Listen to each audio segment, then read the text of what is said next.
حتی پلیسای آلمانی هم با دیدن بدن تیکه تیکه شدهش و اون کاردی که به عنوان نشونه توی شونش باقی مونده بود شوکه شدن. جریان چی بود که قاتل یا قاتل‌ها برای کشتنش 37 ضربه بهش زده بودن. 37 ضربه چاقو به صورتش، گردنش، کمرش، پشتش و تمام نقاط حیاتی بدنش. اما این مرد کی بود که اینجوری کشته شد؟ یه هنرمند سیاسی ایرانی، کسی که شومن بود، خواننده بود، شاعر بود، حتی بازیگر بود. فریدون فرخزاد، کسی که اون زمان عزیز دل خیلیا بود و میتونیم بگیم این زمان هم خیلی دوستش دارم. چند وقت پیش تو اتاق نشسته بودم، خیلی تنها، همیشه تنها هستم و خیلی غمگین، همیشه غمگین هستم.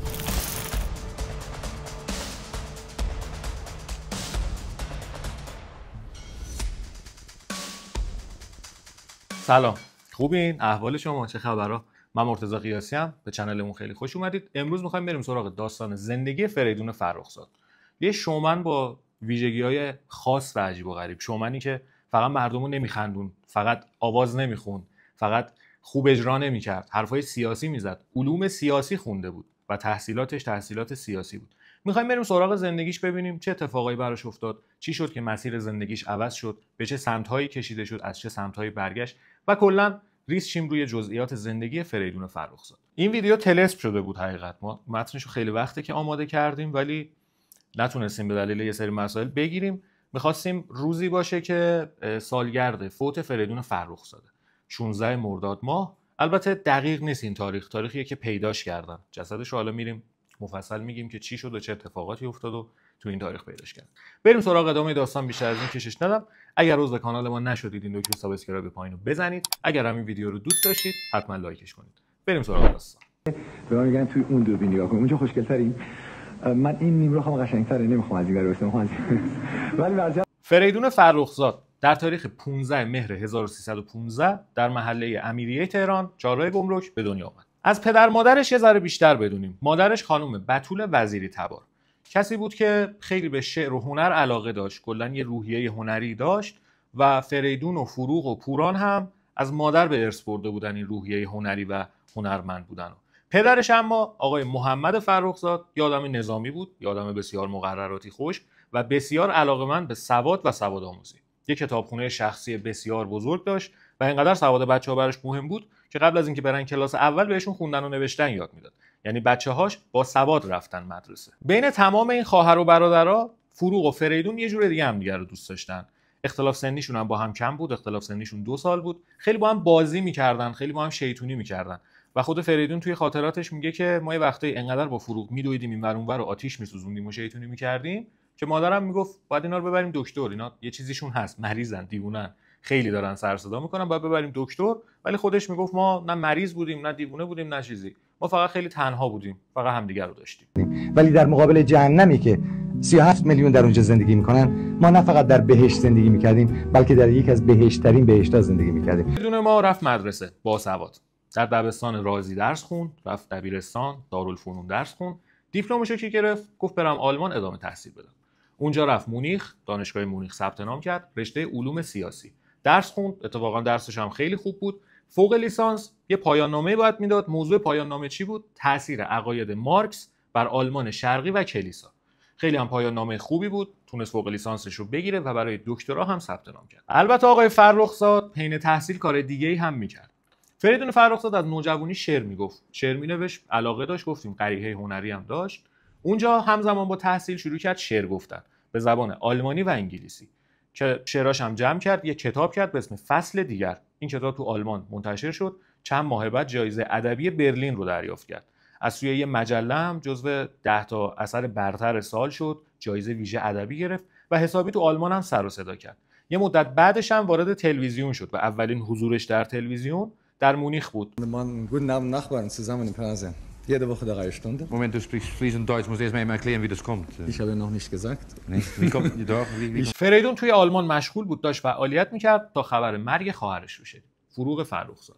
گفتیم خیلی به هم وابسته بودن، خیلی همدیگر رو دوست داشتن و این از نظر روانی خیلی به هم ریختتش، در حدی که نتونست درسش رو تموم کنه، دکترا بگیره. درس رو ول کرد و برگشت.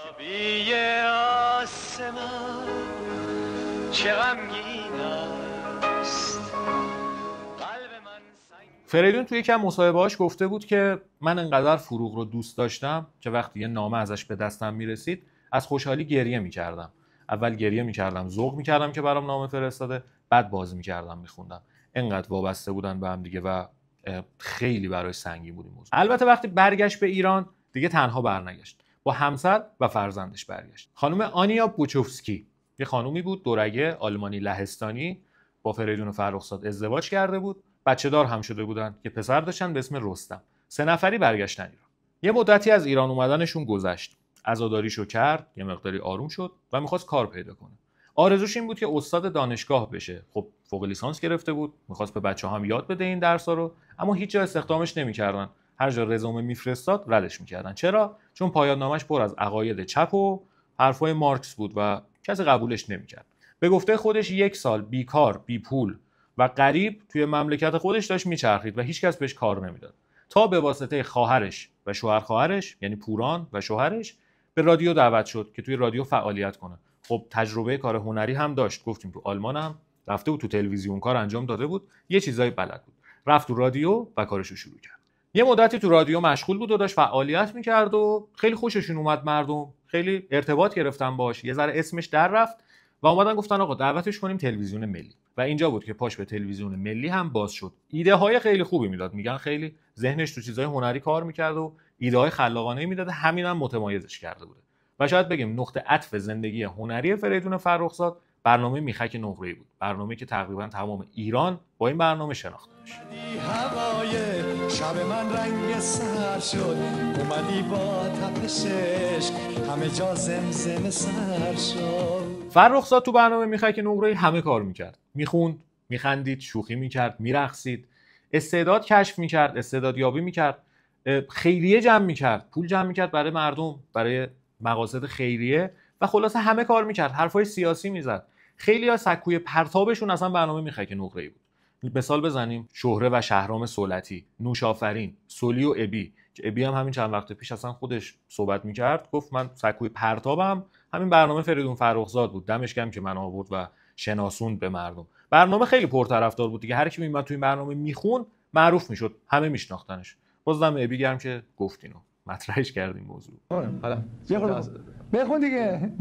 آقا سازم تو رو یادم نمیره تا هست دلم تو سین. آقا فریدون ما تو چند تا فیلم هم بازی کرد دیگه، چهرهش شناخته بود، سلبریتی اون زمان بود دیگه، هم دوستش داشتن و گفتن توی یه فیلمی دستمزدش بیشتر از 100,000 تومان بود. 100,000 تومان اون موقع خیلی پول بوده ها، خیلی پول بوده. بعد این خبر این 100,000 تومانی که پیچید، یه سری اومدن شایعه کردن که آقا این کلاهبرداری داره میکنه، این جیب مردم رو داره میزنه، به اسم خیریه پولایی که میگیره برای مردم برای خودشه، اصلا به خیریه کمکی نمیکنه، کاری انجام نمیده، همش برای خودشه. فریدون هم توی یه مصاحبه معروفی که تو مجله زن روز داشت گفت آقا به خدا من کلا فقط توی یه کار انقدر پول گرفتم، حالا خیریه که به کنار، همه برای خیریه است، من فقط توی یه کار انقدر پول گرفتم، من همه اجراهام زیر 5000 تومانه. حتی برنامه وقتی از 1.5 ساعت شد 3 ساعت که مردم بیشتر حال کنن، لذت ببرن و ببینن و عشق کنن، دستمزد من بالاتر نرفت، تایم برنامه 2 برابر شد، دستمزد من همون مقدار موند. اینا شایعه است، دامن نزنید و ادامه ندید و این صحبت. تو صبحی که برای شب عاشق نگات سنگ صبوره. شهرت همیشه شایعه میاره. در مورد فریدون فرخزاد هم همین موضوع بود و زیادتر هم شد. گفتیم خیریه رو، اون کوچیکش شد. همسرش آنیا به همراه پسرش رستم بعد از یه مدتی که ایران بودن یهو برگشتن آلمان و جدا شدن از هم دیگه. اومدن گفتن آقا دلیل این که همسرش پا شده رفته یهو آلمان اینه که آقای فریدون فرخزاد همجنسگراست و اصلا به جنس مرد علاقه داره، تمایل داره و اصلا با همسرش خوب نبوده. هم گرفته بوده که حالا نمیدونیم چرا، ولی به جنس مرد علاقه داره. و فریدون هم گفت که آقا من همسرم وقتی ما آلمان بودیم یه بازیگر بود، بازیگر تئاتر بود، بازیگر خوبی هم بود، فعالیتش هم زیاد بود. وقتی اومدیم ایران تبدیل شد به یه زن خونه‌دار. اون موقع که من معروف نشده بودم اوکی بود، ولی وقتی من معروف شدم دیگه نتونست تحمل کنه و برگشت آلمان که به فعالیت خودش بپردازه، کار خودشو بکنه. من هنوزم عاشق زن و بچه‌م و هیچ چیزی تغییر نکرده. این که میگید نمیدونم همجنسگراست و فلان و اینا، من دوستای مرد و زنو به یه اندازه دارم و به یه اندازه دوستشون دارم، هیچ فرقی نمیکنه. من اصلا انقدر به این چیزی که شما میگی به مسائل جنسی و اینا فکر نمیکنم. من یه حیوان دوپام به اسم انسان که اشرف مخلوقاته و قطعا باید به جز این مسائل زیر شکم به چیزای مهمتری فکر کنم و کارهای مهمتری انجام بدم چیزای مهمتری تو این دنیا هست. خیلی فکر نمی‌کنم به این مسائل. میتونم بنویسم، میتونم ترجمه بکنم، ولی وقتی تمام وقتم روی صحنه میگذره به خاطر اینکه عاشق صحنه هستم، ولی صحنه چیزی هست که من رو به شما مربوط میکنه. یه مدتی از این مصاحبه گذشت، دقیق‌تر بگیم در تاریخ 4 بهمن 1352 فریدون فرخزاد با یه دختر 16 ساله به اسم ترانه سندوزی ازدواج کرد و چه ازدواجی هم کرد. یه عروسی باشکوه تو باشگاه افسران تهران که این اولین و آخرین باری بود که غیر نظامی اونجا مراسم عروسی میگیره. این عروسی 3 ظهر شروع شد، 6 صبح فرداش تموم شد و تمام خواننده ها، تمام افراد مشهور، تمام بازیگرا همه دعوت شده بودن.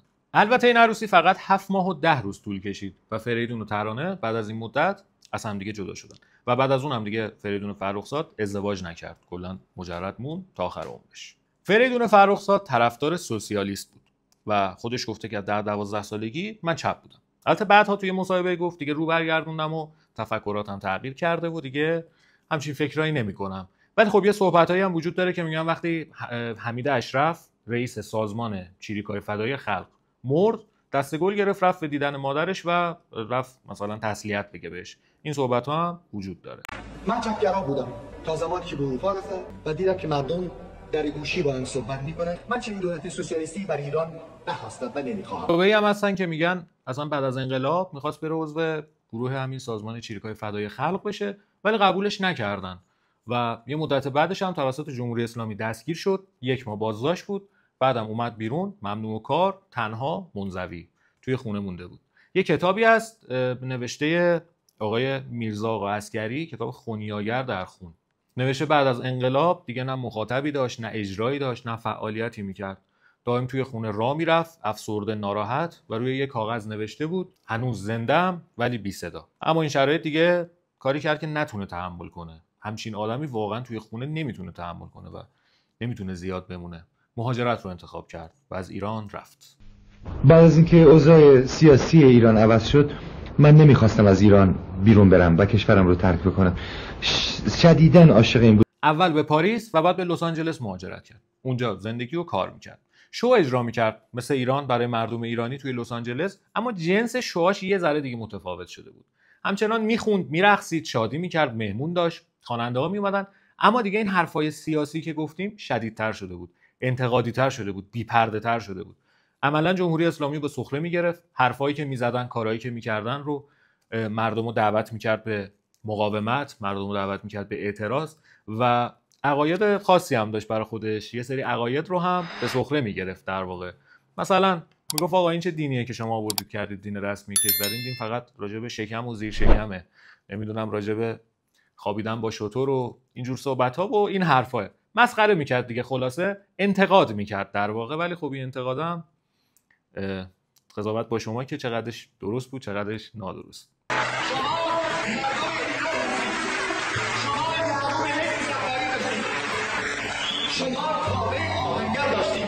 فریدون دوباره به عرصه برگشته بود دیگه، نه تنها تو آمریکا، جاهای دیگه دنیا هم برنامه اجرا میکرد. خیلی هم به فکر مردم بود. زمانی که جنگ ایران و عراق در حال اتفاق افتادن بود، یه چند باری از طرف یونیسف، فکر کنم 3 بار از طرف یونیسف پاشد رفت عراق دیدن اسرای ایرانی، صحبت کرد باشون اونجا، حالا برای روحیه دادن و این صحبت‌ها. چند تاشون هم برگردوند. یعنی حالا یه شرایطی بود اون موقع که میتونستن یه سری از اسرا رو آزاد کنن و بیارن تحت شرایط خاصی، حالا خودش مفصله.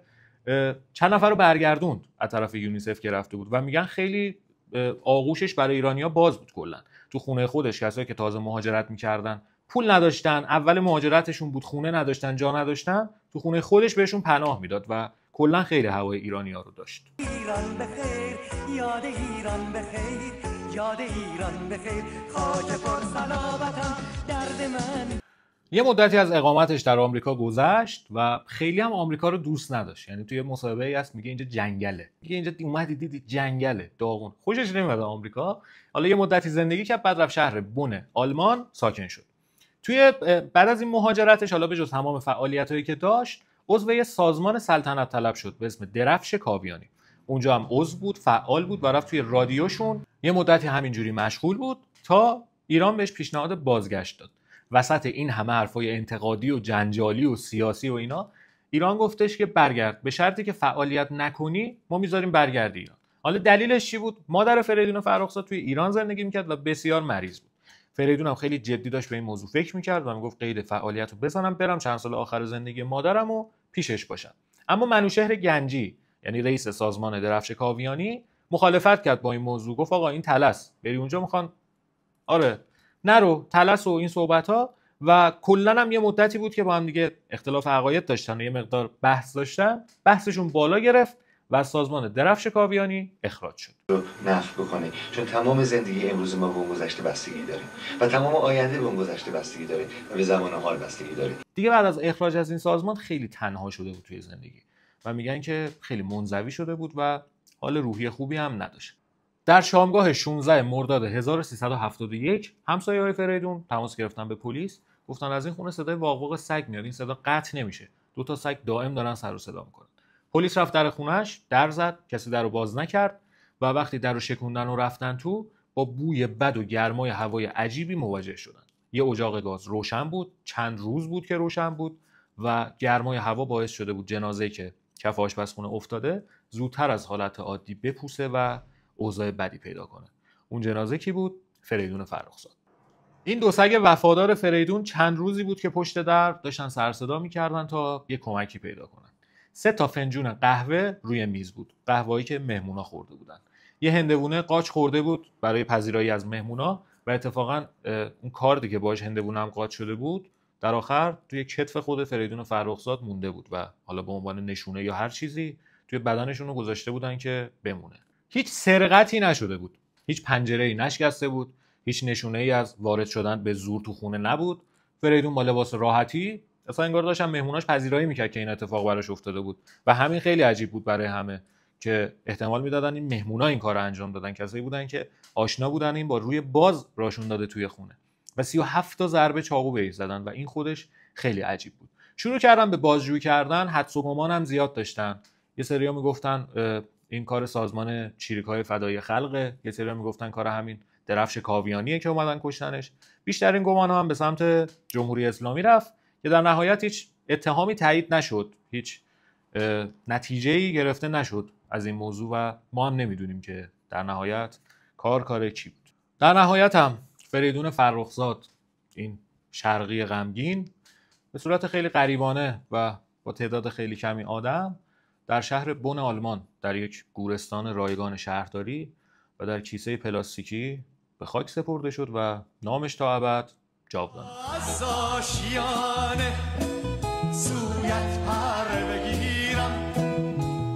این بود داستان فریدون فرخزاد، کسی که واقعا میتونیم بگیم یکی از 6 دنگ‌ترین شومنای تاریخ نه تنها تلویزیون ما ایران و فکر می‌کنم تو کل دنیا بود. یعنی الان هم که شوهاشو می‌بینی ببینید اینقدر مسلطه و اینقدر خوب اجرا میکنه که آدم دوست داره بشینه نگاهش کنه. یه سری اخلاقای خاص خودش هم داشته، یه سری رندیا داشته، یه سری حرفا داشته، یه سری چیزا میگفته که اصلا همین این متمایزش کرده بوده و خاص بوده دیگه. الان حالا به این کاری که فریدون فرخزاد می‌کرد اون موقع میگن استندآپ کمدی. استندآپ کمدی هم می‌کرده، صحبت می‌کرده، همه می‌خندیدن و اینا، ولی خب دیدیم که حرفای دیگه‌ای هم میزده، حرفای مهمتری هم میزده. امیدواریم که روح فریدون و فروغ فرخزاد عزیز شاد باشه و بدونن که ما ایرانی‌ها هنوز به فکرشون هستیم و هنوز یادشون میکنیم. همین هنرمندای عزیز رو هم بقیه هنرمندای عزیزی که دغدغه مردم رو داشتن، حرف مردم رو میزدن و حالا به هر نحوی جونشون گرفته شد، فوت کردن و الان بین ما نیستن. روح همشون شاد باشه. خیلی ممنون که تا اینجا ویدیو همراه ما بودید. خیلی ممنونم از آیده عزیزم بابت متن و تحقیق. سعی کردیم خلاصه و مفید یه بیوگرافی خوبی از فریدون عزیز بدیم بهتون. امیدواریم که دوست داشته باشید. اگر هنوز عضو کانال ما نشدید این دکمه سابسکرایب پایین رو بزنید. اگر همین ویدیو رو دوست داشتید لایک شما حمایت از ماست. همین دیگه، ممنون. امیدوارم که اجازه ندیم که امیدمون بمیره و حیفه که چی بود؟ خاموشی جون بگیره. دوستتون دارم. خدا نگهدار. ای شرقی غمگین تو مثل کوه نوری، نزار خورشیدمون بمیره.